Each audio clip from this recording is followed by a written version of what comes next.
people are trying to go from fifth to first, so just a lot of cautions, a lot of wrecks, and then obviously the last two laps when people are close, it's going to get pretty hectic. Like 2 weeks ago in Richmond, Virginia, the Cup race, last lap to go, the guy in second hit the guy in first just to get the win. Like it gets. You're Oh, right. I saw that. Yes, I saw that because the guy was pissed, right? yes, very mad, very Yeah, mad. yes. Yeah, Yeah, I I mean, remember that. people when it gets to 15, 10 laps to go, they don't mess around. Wow. Wow. So what goes through your head? Like how are you feeling like, in that moment? Um, Like, okay, so you're neck and composed, neck with sorry, go composed, ahead.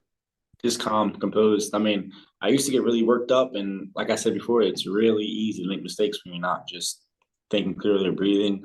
But lately, I don't know what's changed with me. I don't know if it's just the studying I'm trying to do, but like lately, I just no matter what situation I'm in, I really have been really just calm lately. Like even a situation where I finished second, I was just same, just chilling. Like after the race, it hurt, but while it was going on, I was breathing the same, thinking the same, just making sure I was making right decisions. So I think for me personally, the last 10 laps, I'm just still the same, just getting the job done. You work with a therapist to help you with that, or you get that on Sports your sports site. Yep. really And interesting. then I have a karting trainer who's been around racing for 40 years, and he's giving me some tips. And my sports psych is telling me how important breathing is. So now I do a lot of breathing practices just to make sure that stays really good. Man, Yeah. this I mean that's got to translate into real life, right? You run Yeah, it into a does. stressful It situation. does. Like it really does. I feel like I'll be honest and transparent here. If I have a situation with a girl I was talking to, something happened that was just out of my control. It's like, okay, I just breathe about it and just go about my day. You know what I mean? Like I think every situation's been just breathe, think, don't react, just do what you got to do. Think about it, then react. Don't react first. Just think first.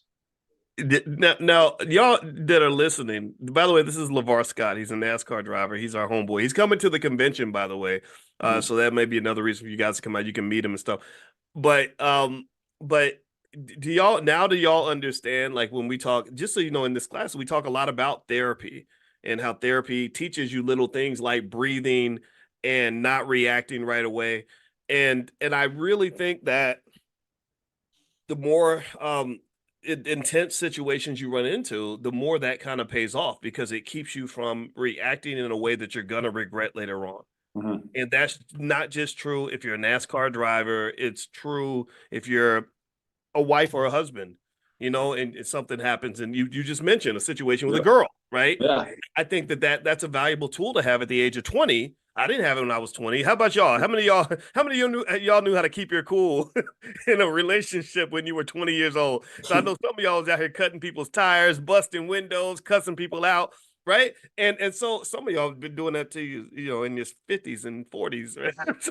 So I think but I love that, man. I think that is so cool because I think about even when I went down to Atlanta, Mhm. and I told you I went to the I went to a business conference and I went to Invest Fest, and it was like everything was all love, everything was all good, but unfortunately, when you're public, not everybody loves you, right? And sometimes people and there was a situation where a person got really irate with me and crazy and everything else, and I was inside, I was like boiling mad.